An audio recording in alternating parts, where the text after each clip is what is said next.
Sizlarga bugun shaxsiy gigiyena haqida ozroq tushunchaga ketamiz. Shaxsiy gigiyena bu nima? Shaxsiy gigiyena har bir inson o'zining tozaligi, ozodaligi, ishdagi, turmush tarzidagi, har bir harakatdagi o'zining sog'lomligi uchun harakat qiladigan narsasi. Shaxsiy gigiyena degani nima? Oyoqlarning yuvilishi, qo'llarning yuvilishi, hattoki qo'llarni sog'lab kuniga 2-3 marta yuvishingiz bu tirnog'ingiz ichidagi kirlarni yo'qotishga va ovqatlanayotgan paytingiz og'zingizga kirib ketmaydigan mikroblardan saqlashiga juda foyda beradi. Har bir inson yotishdan avval birinchi navbatda oyog'ini yuvib o'tish kerak. Sababi oyoq hidlanishi, terlashi bu har xil noxush hidlarga olib keladi va oyoqda zamburug' paydo bo'lishiga olib keladi. Har birimiz o'zimizning shaxsiy gigiyenamizga rioya qilishimiz juda muhim.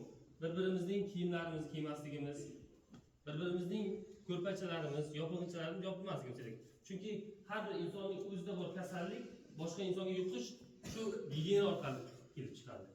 Bu gigiyena bu nima? Gigiyena eng muhim narsa bu kasallikni oldini olish. Ya'ni bu kasallikni qaytarish hisoblanadi.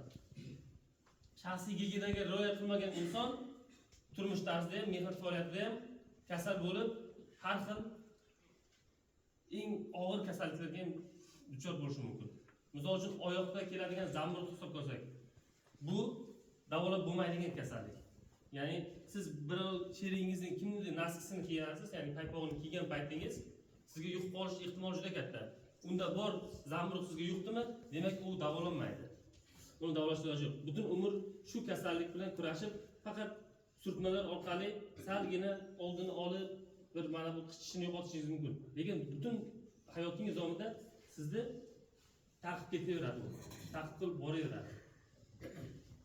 Shuning uchun har bir inson o'zining shaxsiy gigiyenasiga rioya qilishi kerak. Kecha har bir kishiga aytganimdek tirnog'ini olib, tirnoq har 2-3 kunda tekshirilib, olib ichidagi mikroblar bo'lmasligi uchun. Tirnoq olmagan holda bu mikroblar bizga juda katta zarar beradi.